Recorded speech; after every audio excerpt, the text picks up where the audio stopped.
get banned were played in both games from Mad in their last series. 2 games of Jinx, 2 games of Cassante, 2 games of Nidalee. They say, nope, not today. You're going to have to show us something different. And Skarner, which has been getting a lot of talk, a lot of attention in Champions Queue and in Solo Queue, is going to get locked in here.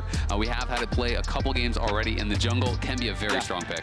Absolutely, and especially with the tank jungler archetype being pretty much Sejuani Skarner, maybe a little bit of Maokai, but we haven't seen that much of it. So having the Skarner ban, or the Sejuani banned and first picking the Skarner, very strong. I also wouldn't be surprised to see this AShe locked in here.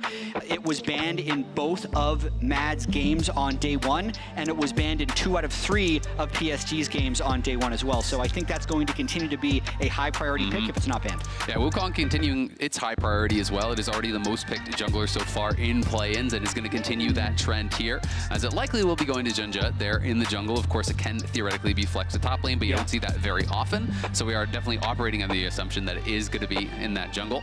Ziggs going to be getting locked in here over on the other side for Mad. And of course, this could be going bot, this could be going mid, so definitely nice to have those early flex picks. Yeah, I mean, if you're thinking about the day 1 power picks, I'd say MDK kind of has their pick of the litter here, with Renekton being one of the strongest, to me, probably the strongest blind pick top laner you can have.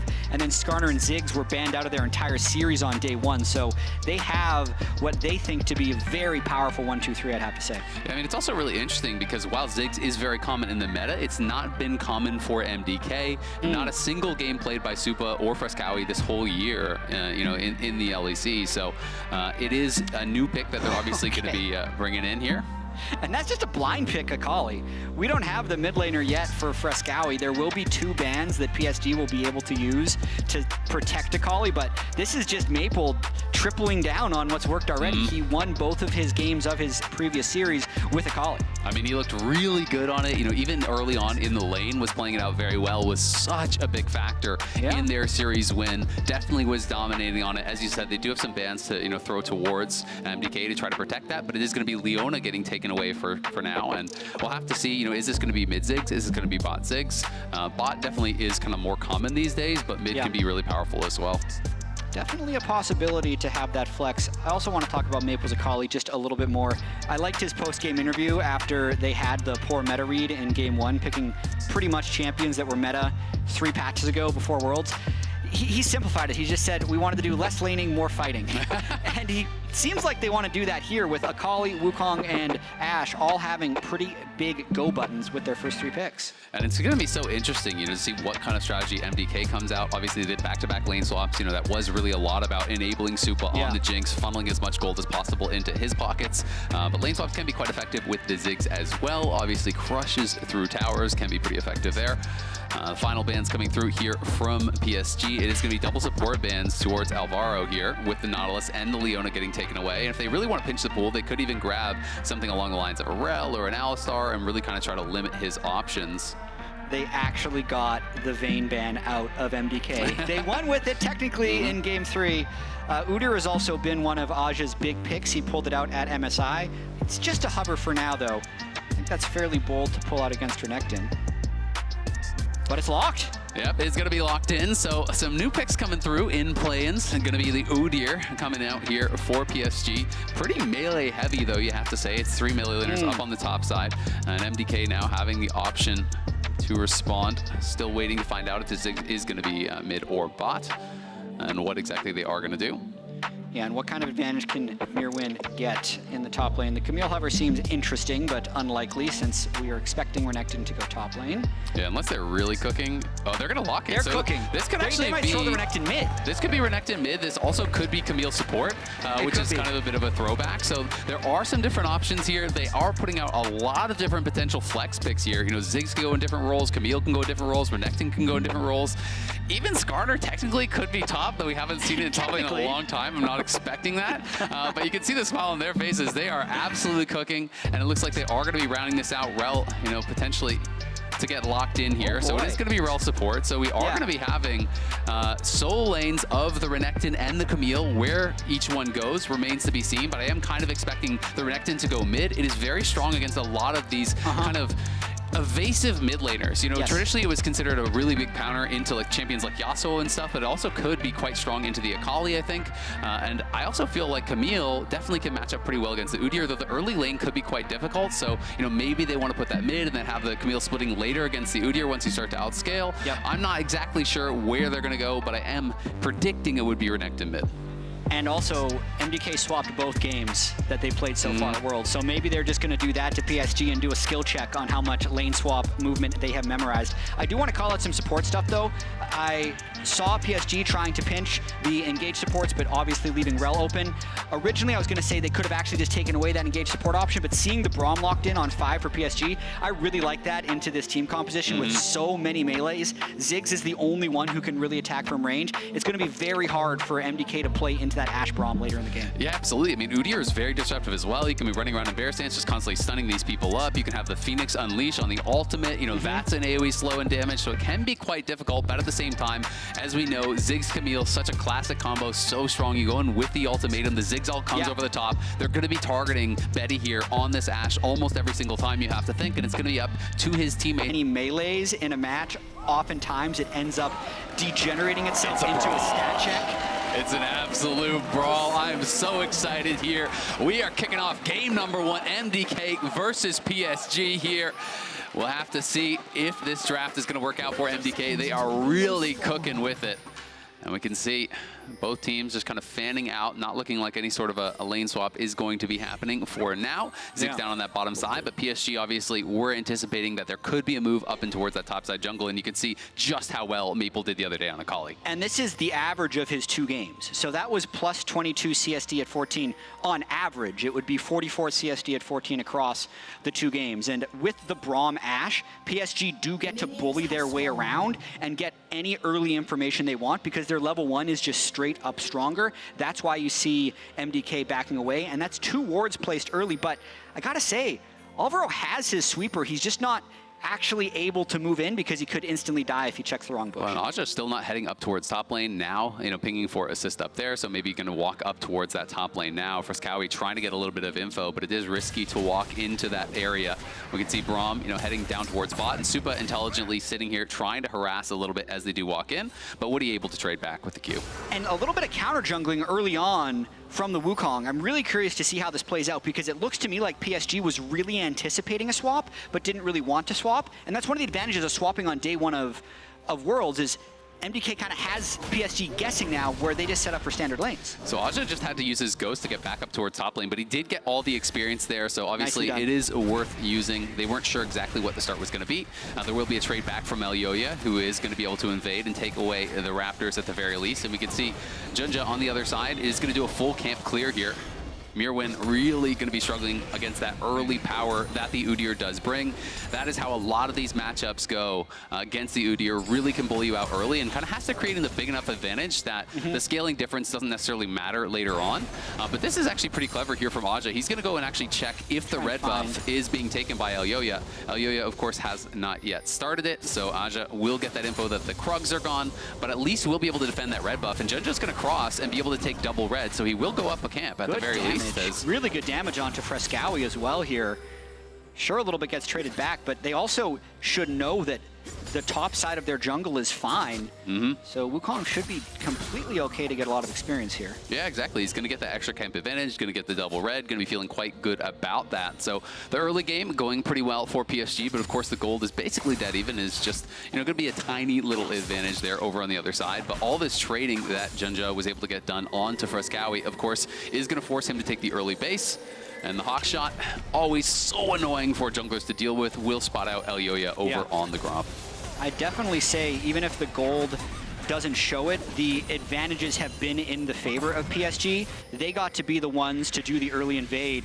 I'd say Elyoya had to be really clever to not get found by Azhi's Udyr when he was doing that jungle path. And then also the Renekton counterpick is not getting value thanks to JunJia's ability to get a bunch of damage onto Fresskowy in the mid lane. Yeah, exactly. I mean, he's forcing the TP out fairly early, so he comes back. His buy is just longsword and some pots, right? Whereas Maple is going to be able to hold on a little bit longer, go back with more gold, and likely get an advantageous buy as a result.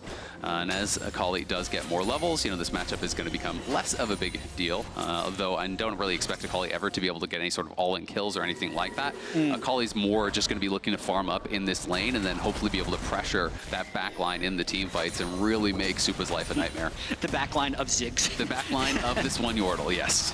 I think it's more important that he gets ahead enough that he can actually duel Myrwn's Camille on the side lane, because that's, I think ultimately that's how PSG is strongest as a team, is when they're able to push side lanes, pressure the map, and kind of generate their gold lead over time, and that's what they're set up to do if they're able to play these solo lanes out well. I have to say, Woody has been really good with those Braum Qs. He's constantly landing them, getting some good harass down on that bottom side as Supa does have the biscuits available here. You can see Myrwn trying to trade back, but AShe always going to be winning these trades in the early game on the Udyr, chasing after him, and is able to create a pretty nice advantage. Elyoya playing Grasp, so could expect that he's going toward that Heartsteel Hysterics build that was, really popular a while ago. It started kind of fall out of priority, and people started going more just support item rush, things like Ziggs and Locket. But we have seen it pop out a couple times here already at Worlds as JunJia trying to get aggressive. They have an HP advantage down here on Alvaro and Supa, and they're trying to play with that. You like to see these teams playing with priority, knowing where they're strong, knowing where they have that edge, and trying to make the most of it. Just trying to get a good reset here for AShe and Braum. Part of the Ziggs power is the fact that you can just take teleport, so even if they get the tempo here, it's not like Ziggs is going to be losing any CS. But I think overall, just a pretty solid early game from PSG. I think there's a little bit of, I just think it's kind of funny with Myrwn. When I was scouting him, watching a lot of Mad's games, the massive ocean of champions that he played, he had 5 more unique champions than the next closest player on his team. Yet he's the one that's playing what you'd almost consider the stock standard Camille, and now he's having to deal with the Udyr, who no one else is playing at this point. Yeah, absolutely. I mean, it is interesting, but that I think is kind of one of the strengths of a player like this, is if you can play the meta and you can play those spicy counter picks, then you never really know what they're going to bring out. And obviously, they're bringing out a lot of different stuff here, with the Ziggs that they haven't really played a lot of, and also with the Renekton mid. So already experimenting a lot, but are going to be looking for the grubs here. Myrwn on the roam is going to be here first, and JunJia's going to have to get out of there. He is in trouble, does clone away, forced to flash. The team was a bit slow on the rotation as Betty's fighting Supa on the top side, and Woody's going to go forward with the Glacial. He does put the passive onto him. Elyoya going to get stunned up. In goes the Akali, but Maple's in trouble. He gets stunned against the wall, and Maple is down to almost no health at all. Does get out of there for now, but Alvaro flashes over the wall and grabs the first blood for MDK. Will be traded back, though you have to think, is Alvaro now trying to run? Fresskowy, though, playing bodyguard here. He comes in, and PSG are in trouble. Woody's died to Supa. MDK are wiping the map with PSG. 3 straight kills. They crushed the fight and are going to be able to grab the grubs as well. An absolute disaster for PSG. They were the ones to start the grubs when they didn't even have their team in position. So not only does AShe give away push on the bottom lane to teleport up, they then also lose absolutely everything in the fight. So whatever small advantage that PSG had in the early game pales in comparison to the massive lead that MDK is going to have after this fight. Watching it one more time is just a massive burst of damage from Elyoya right at the start of this fight. Maple can basically do nothing. And the craziest thing about all this is it's effectively 4v5 when this starts, because Fresskowy's Renekton is only arriving after the fight is already won. Yeah, I mean, it was a really disjointed attempt at the grubs here from PSG. They're saying, oh, we have Prow bot, we have Prow top, we can just start this, but they didn't actually have the lanes pushed out. They didn't have the champions there in time, so it almost felt like they're just assuming Mad wouldn't contest them at the grubs, but Mad were down to fight. They saw the positioning was not it from PSG. That stun on the wall really did set up Maple to get burst down very quickly, and as you said, he had almost no impact on that fight. And they did just take the 1 grub, so got that bonus XP and the gold, and are going to be working towards that, but not able to grab any additional grubs, so we likely won't see too many Void Mites this game. Yeah, but to add insult to injury, check out these summoner spells on the side of PSG.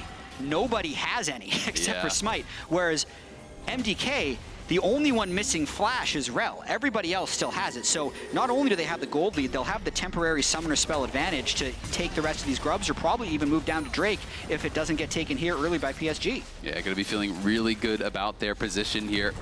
MDK creating that big advantage early on, and the fact that Myrwn's able to get involved, get early kills on the Camille, get a couple assists as well, is going to really set himself up for success in those side lanes. Elyoya looking like he was thinking, hey, maybe I just want to wait for Smite to come back up, but is just going to finish it off. Knows there's not really too much risk, and is going to be able to burst that down. At this point, MDK needs to just continue to play on these advantages and then kind of make sure they don't do anything overly aggressive, because I think they've been granted such a lead after winning that fight. I'm looking at the way Myrwn was actually playing up against AShe there in the top lane, and he seems to be able to push him off the wave fairly freely. There's very little deep vision to spot anywhere Elyoya would be, so PSG has to be on the defensive here. So I think the next play for MDK is just have Elyoya clear down to the bot lane and start setting up for that Chemtech Drake. Yeah, absolutely. I mean, it's definitely difficult here for AShe if he does fall behind, and not really in that confident position anymore. There's so much vision, as you're saying, for MDK. So yeah, Myrwn's going to be feeling pretty confident to push up there. And it is going to be JunJia starting up the dragon here on that bottom side. It's going to be Hextech as that first dragon. So likely able to finish this off. You can see Skarner heading up towards top side, just going to be able to grab that top side scuttle in response and continue to play behind Myrwn here. Allow him to play aggressively, allow him to be in that position for success. It's a good individual bit of stats here from taking the dragon, but not that big of a deal. And the fact that it is Chemtech, AShe maybe caught out here, going unstoppable there, trying to get out, but the ultimate is there to lock him down, and it's followed up by the Skarner Impale. AShe still trying to get out of there, but will he be able to do it? They don't quite have the damage to finish him off. The flash forward from Elyoya. He's going to hold aggro. No, he's not. They messed it up. Elyoya thought he had aggro, but Myrwn picked it up, and now Maple's here on the roam, and Myrwn could be on trouble, but Maple doesn't have his flash. I'm not sure he's going to be able to actually close the gap there. Well played by AShe, and a bit of a misstep here as Myrwn went in a little bit too early. That would have been a guaranteed kill if Elyoya was the one holding the tower.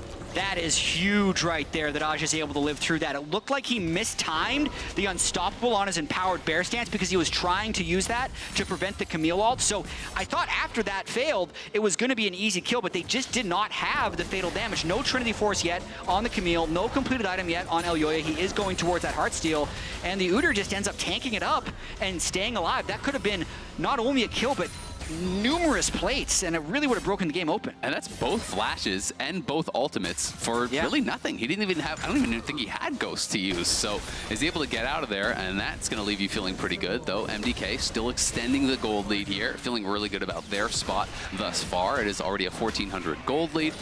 And Myrwn, despite that not working out, does have a nice gold lead for himself and is going to be a real problem in that side lane going forward. We will have to keep an eye on Maple, though, because he is the lone lead on the side of PSG, expanding that CS advantage he has over Fresskowy's Renekton. But if the side lanes are not creating any advantages on their own, it's hard for the Akali to make an entrance, and here comes a dive. Yeah, Elyoya looking for Betty. Nice interrupt on the charge there. Not going to be getting into the walls. He has the Enchanted Crystal Arrow to interrupt that Skarner charge, but the ultimate comes out from Ziggs, is going to push Betty back, so they get the damage down. Well played by Betty, doesn't have to use a summoner, just the ulti. But at the end of the day, it is still going to be some more damage to the tower here, and Supa chipping away at this. And Ziggs' passive auto damage on that tower has been nerfed a little bit, but still, you are really a big threat if you get any alone time on those towers. Pretty likely that MDK is going to be able to pick up the first turret of the game if this game state stays relatively similar to this. Alvaro looking out for Maple here. He's going to pull him in with the ulti. Maple into the Shroud, trying to get out of there, but he's spotted, of course, by the Ignite. Fresskowy going over. Will force the flash there from Maple. Nice roam here from Alvaro. Forces the pressure here onto Maple. Means his flash has to be used, and he's low HP. Yeah, I mean, this is an interesting game in the fact that it looks like PSG is winning all of these skirmishes.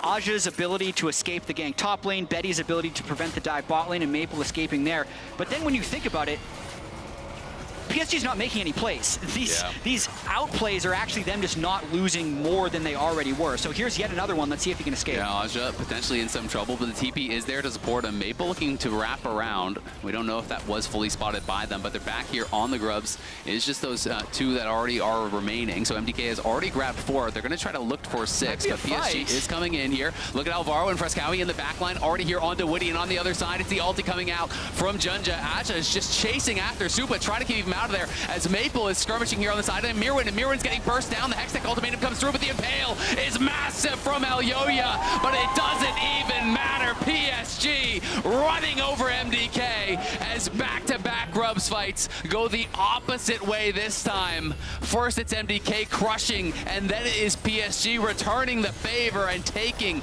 mid-play towers off of this as well. Tale of two grub fights. I mean, this is all of the action in the entire game has been at the grub pit. So what is the big difference this fight compared to last fight? And to me, it's that PSG was playing at range very well. Watch Betty down on the bottom side, completely untouched, no one can get onto him, and then Maple actually gets to be in the middle of the fight and get off the damage from his fed Akali. Supa also completely zoned out by the Udyr. Ultimate comes up right at the end, so he was unable to punish the PSG team for grouping up in the middle of the fight. I've got to say, how much damage was wasted on the Braum? Fresskowy was just All full of it. targeting the Braum the entire time. You know, part of the reason Maple struggled so heavily in the last fight was he got stunned to the wall, then he's getting stunned by Renekton. It's all this lockdown that takes away the mobility, that takes away the ability for Maple to look for those outplays.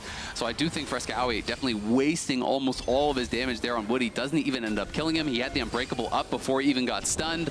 Definitely some mistargeting there from MDK, but PSG take full advantage of it, and now the game is ever so slightly back into their favor. They already have that first early dragon here as Fresskowy back up towards that Herald pit, and Elyoya going to be working on that with him. We'll see if JunJia is going to try to respond with a dragon and just take their second down on the bottom side. As we can see, Maple's down there. He's going to be looking to push, and all the vision here from PSG is really focused on that bot side river. It's clear where they want to play. They're definitely going to be playing for this bot turret and this bot dragon, pushing Myrwn back as much as possible. I gotta say, MDK is probably feeling a little bit of pressure here because I really do feel like they had so much control on the game, but then all of their attempts of breaking the game open didn't quite work, and then they didn't have the advantage that they would have liked going into that last grub fight, which then was a disaster. Absolutely, you can see in this lane economy snapshot powered by MasterCard there.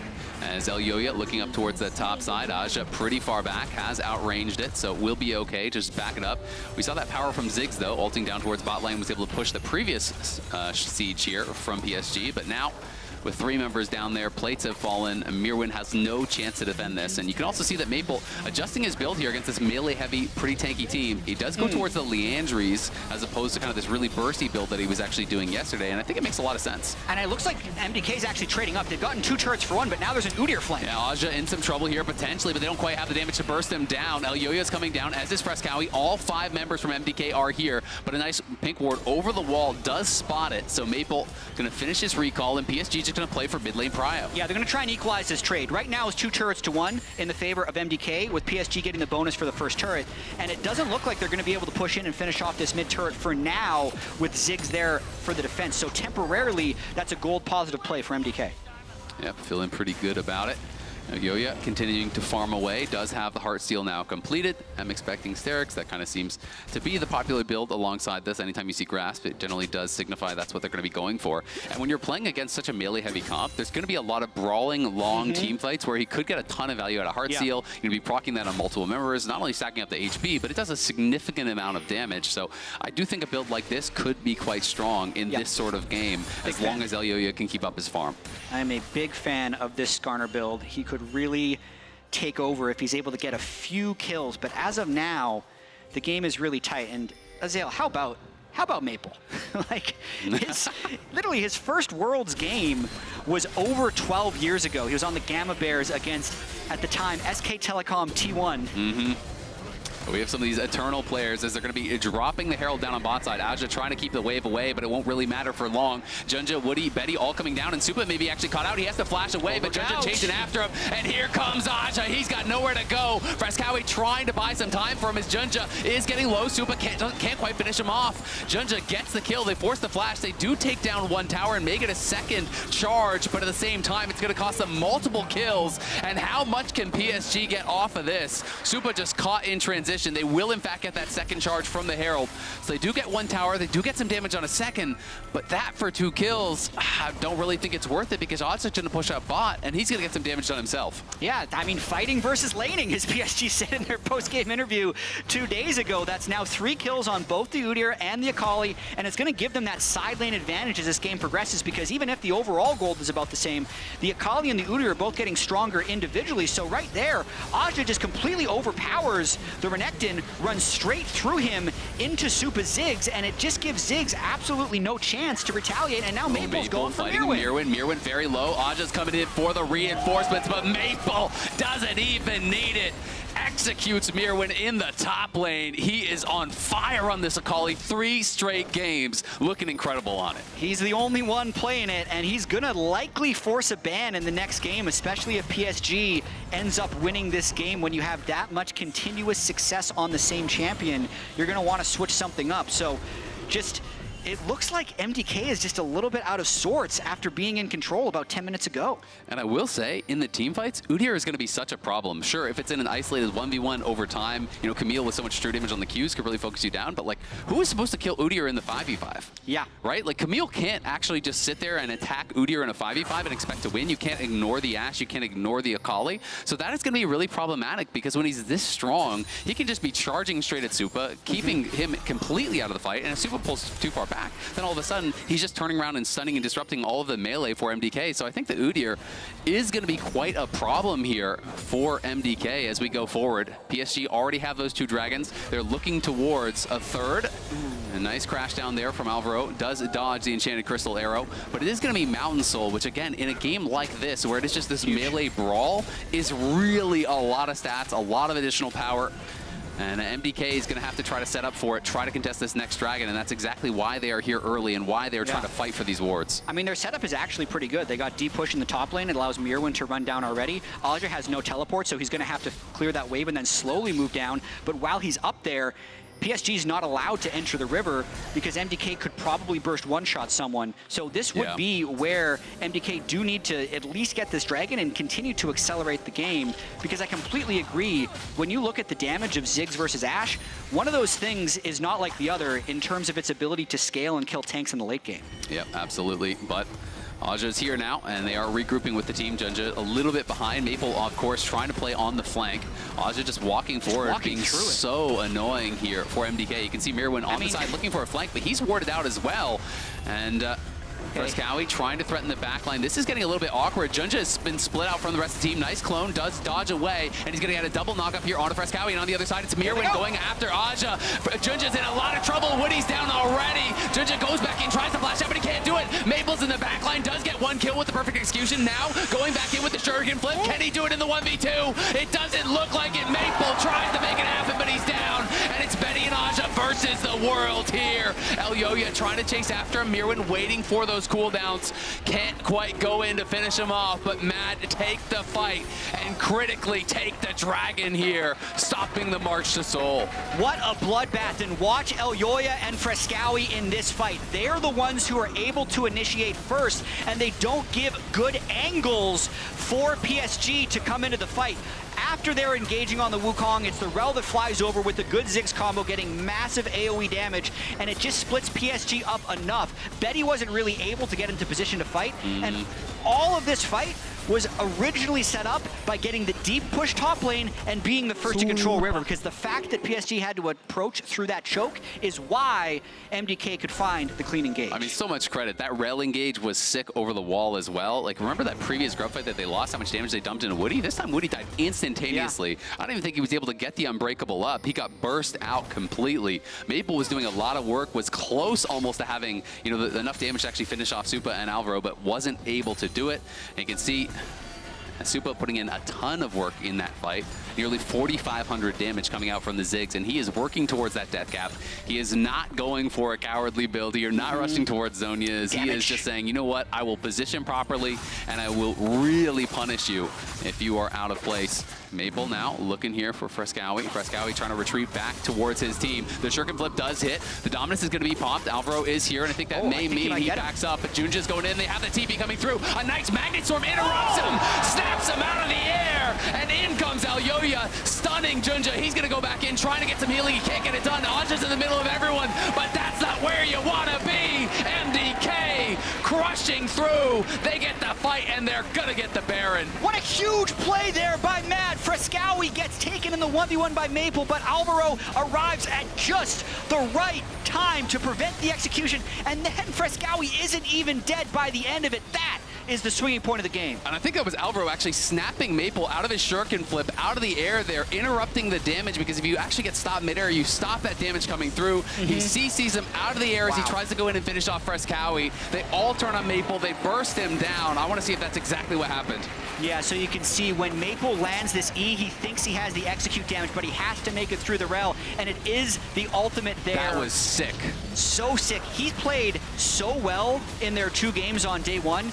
My only criticism is going to be the same criticism I had on day 1. He is not contributing at all to the Rell death fund. He is deathless in this incredibly bloody game somehow. He's playing too well. I hate this guy. This guy. I would say he's the MVP in the early stages so far of Mad here at Worlds. Again, looking for the invade, going to be stunning up. Crashdown comes through, and the ultimate is going to be used from Ziggs, pushing JunJia back, but the Enchanted Crystal Arrow comes out, and I do think he's overextended here. Alvaro is in trouble. He's been playing great, but overextended there. Supa trying to get some damage in. Elyoya trying to look to go over the wall, but he gets interrupted on the dash. 3-minute pale, but who cares? No one's there until just now. Fresskowy comes through. Maple on the side, dodges out from the hookshot from Myrwn as Supa's throwing bombs over the top, trying to get something done, but he can't quite do it. Elyoya flashing over, gonna try to get to safety. Shuriken flip does connect, and the perfect execution is there. Stunned against the wall, but Elyoya has got nowhere to go. Alvaro giveth, and Alvaro taketh away, and made great play after great play, but an overextension there nets PSG a team fight win, and we'll have to see how much more they can get, because they're sieging mid. They're gonna get at least the tier 1 off of this.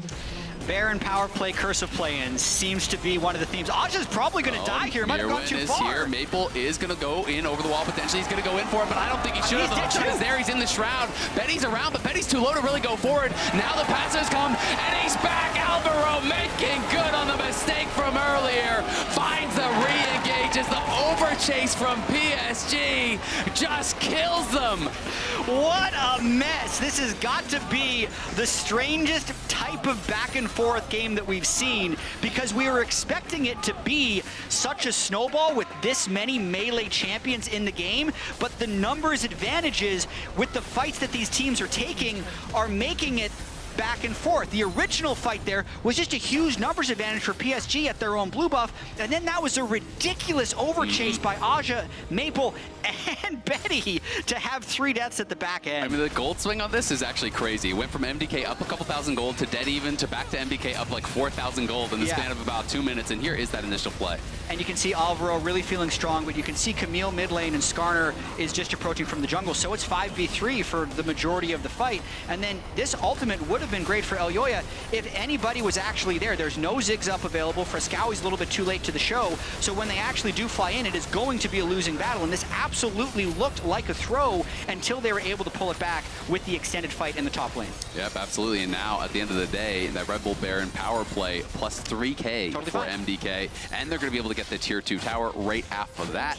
So the gold lead extending even further now. 5,000 plus is the gold lead here as Elyoya taking over the enemy jungle with Alvaro trying to play for vision in this area. They clearly want to deny PSG any chance of getting this next dragon. Absolutely. Do not want to let them have soul point, but at the same time, they're so strong right now. They're just going to probably hold this siege because they can get this turret with Ziggs if they play it right. JunJia looking on the side, is trying to threaten here on the Wukong. Of course, has the Cyclone available. Is tough with that Baron buff now expiring. The wave clear definitely good enough for PSG to keep this out. And I think they're just going to say, you know what, we don't have the vision. You take the dragon. Maple will go top. Betty's looking to just grab this red buff. And it should be a no contest here, assuming MDK do go down to that dragon quickly, which it looks like they will. Yep, with the top wave needing to be caught, PSG is going to make sure they get at least a little bit of gold. I think it most likely would have been suicide if they tried to brute force their way through the mid lane, through the jungle, without vision, against a Ziggs and a Camille, and a Rell. It's just one of those things where if they tried that, then they're just going game too fast. Yeah. I think that's kind of the situation they're in, though, because when you look at this mini-map, there are no real turrets for them to be able to play around. There's just this mid-tier 2, but both the side lanes can very easily get deep pushed. And then this amount of vision that MDK was able to set up in the jungle, that's pretty incredible. And now with the Drake down, they're just going to do the same thing, push mid and top, get a bunch of vision here, and just kind of keep running that same play over and over again, I think. Yeah, no, I mean, it's definitely a good plan here, and it could be pretty difficult for PSG to deal with as you go forward if you don't have vision. There is a lot of pick here between the Camille ult, between the Skarner ult, you know, and the engage here on the Rell. It makes it very difficult to step forward safely whatsoever, and MDK are just kind of closing the jaws of this trap here, slowly cutting out more and more vision. JunJia trying to fight for this, will at least clear out a pink ward, but does lose one of his own in the exchange. As Fresskowy pushing in top, just as you said. Maple now looking to rejoin the team here, but isn't confident to walk through his own jungle. Notice how he has to walk the long way away to try to head up towards that top lane and answer that pushing wave. Yeah, PSG not even willing to push a bot wave deep because they have such little information about where MDK would be, and if Camille ever catches someone on the side lane, they're going to be able to mob that person down. We'll see though. PSG is thinking about a flank the next time MDK push mid. Watch the Wukong. Yeah, we'll see. JunJia is pretty far away, but does have a good angle if they were to overcommit here onto someone like Betty. MDK, though, doesn't really have to rush this. Myrwn is spotted out there by JunJia as he walks down. Azhi trying to threaten, and Maple fighting for vision again on the side here. Does get the info that Fresskowy's over on the side. You can see that hawk shot spotting out Elyoya, who's just always trying to play over the wall, always threatening these angles from Skarner. You have to be so careful because he can come behind you from any moment here, can actually get in behind Betty and try to slam him into a wall, and that would probably be the end of the fight right there.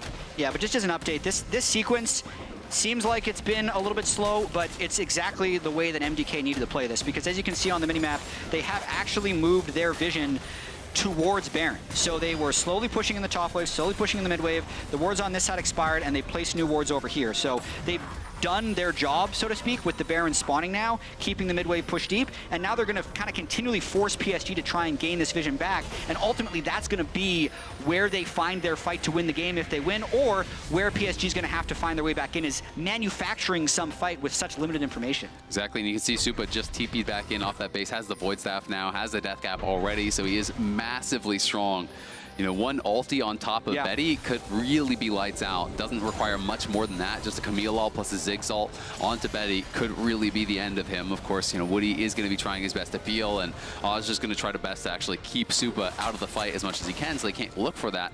But PSG have got to be so careful. You know, as you said, not a lot of towers remaining on their side. One lost fight could be the end of the game here for them. But PSG know that they may find a window, may find an opportunity here to try to claw it back, and they're going to wait for it. Interesting. Alvaro, pretty rich. He's got the Wardstone upgrade at level 12. You don't see it that often, but I do love the item when you're having these long extended sieges where you need to set up a bit of extra vision, being able to hold that extra control ward. I know it's also very gold efficient stats-wise. It's not a popular item whatsoever, but it is actually pretty strong as far as just the stats you get for the gold. This guy just keeps giving us top-level gameplay, made a minor contribution to the Rell Death Fund. Exactly, that's what he was doing. He heard you. He heard you complaining over here about the picks. I just hope he runs into the Nexus at the end of the game if they're winning. That's my one request. Yeah, fair. I don't think he will, but it's fair that you want it. Not fair that he's going to do it. We'll see. MDK, again, spotted out by the Hawk shot there. Just constantly trying to keep eyes on this Baron. Of course, they're trying to whittle away at this MDK vision, and Betty playing with Elyoya here a little bit, but obviously not really threatening him too much at this point. Not at all. I mean, he's really tanky. No Blade of the Ruin King on this AShe. It's just Terminus. It's like a little fly hitting you, man. AShe from behind, always, the damage looks so pathetic. This is not late game damage shredding AShe whatsoever. No. It's definitely tough, and he is, you know, that full item behind where Supa is over on the other side. So if Supa's accurate with those bombs, definitely could crush him. But MDK just happy to play in this kind of specific spot. You know, they want to play around the Baron. They're happy to play it slow. They feel that they're scaling well, and they have slowly extended that gold lead. It's almost up to 6K now. Was, you know, about 5K a couple of minutes ago. So it is a slight advantage that they have been able to accrue for themselves over the last couple of minutes. Yeah, and also, I don't necessarily think their Baron take is that fast. So even though they're setting up this vision, they're kind of hoping to get a fight.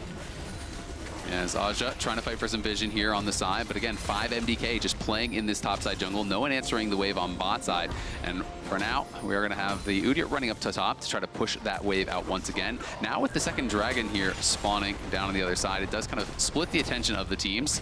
Maple is down there, but it's Elyoya heading down towards it as MDK looking to try to grab this. We'll see AShe with a very weird TP just towards that tier 1 mid from top. So his teleport is now gone, and Maple's on this flank. I mean, Maple's just trying to sneak in and pull off some type of miracle. He's spotted, he's marked now by Myrwn. So this could be the fight. There's the stun, but it's actually over onto the clone. AShe going to be having to pull back, but he takes a ton of damage there, losing about half his health. Remember, he has no TP. He used that just to go from one tier 1 to the other. And I think that's going to do it for the fight, as after that chunk out onto him, PSG will just be backing it up, not able to really find anything. So we've had no kills for about 8 minutes now, I want to say, because MDK is just setting up zones, daring PSG to walk in, and then PSG is just kind of not willing to int their faces off, so they're slowly losing the game. And I do applaud the patience, actually, from MDK at the moment, because if they do just do the same thing for the next 5 minutes and get the Mountain Soul, then it's much safer to get really aggressive. Exactly. I mean, if you feel you're outscaling, there's no reason to risk anything, right? Just sit back, farm it out, control those space on the map, force your opponents to come into you, and like you say, 4.5 minutes, PSG is going to have to kind of draw a line in the sand at some point, decide what are we willing to challenge for, because MDK may not be willing to threat the Baron, but we know they are definitely willing to do that dragon here. And we'll see if PSG can get some vision down towards it. Plus, if PSG overcommits down towards that side, there is the chance of MDK just taking a Baron. Well, PSG isn't even on soul point. Yeah, I mean, even just the 3 mountains, an additional 15% armor and MR on everyone, that's... I mean, the Soul's going to make it even stronger, a 4 Mountain Soul if they get it, but they're already hugely advantaged in an actual 5v5 scrap. And Supa's got his Seekers now as well, so he's not going to be even difficult to stay alive. You know, if they do find him, we can see Myrwn jumping in onto AShe. They're going to look for him. They stun him into the wall, and he is just getting erased. The true damage comes through. Benny flashes out from the Impale, but doesn't even have enough damage to really threaten Elyoya. It doesn't look like it just yet, but now the Cyclone coming through from JunJia. Alvaro trying to threaten on the side, does land the Shattering Strike, and a nice setup from him. It's a dump from the Ziggs. The ulti over the top gets multiple kills. MDK are going to close out game number 1. Beautiful final fight here from Mad. They were ahead early. It got a little hairy in the mid game, but ultimately another solid game. They stay undefeated in play-in so far. It's a great start to the series from MDK, a back and forth game, but Mad took over in the late game, choking out PSG, not giving them any options. When PSG finally exposed themselves, Mad pounce, burst down the Udyr, take the team fight. They'll take the Nexus and game number 1 and move 1 game away from the World Swiss stage. Big credit to Alvaro in this game. I feel like he found a lot of the big engages. He had the crucial interrupt on the Akali ult in the top lane that I think turned the tide for a lot of this game. And then also Supa Ziggs just playing the meta, even though he didn't have a bunch of experience on it in the regular season, and playing it well. Yep, well, that's going to do it for us. We're going to head to a break, and we'll be back for game number 2.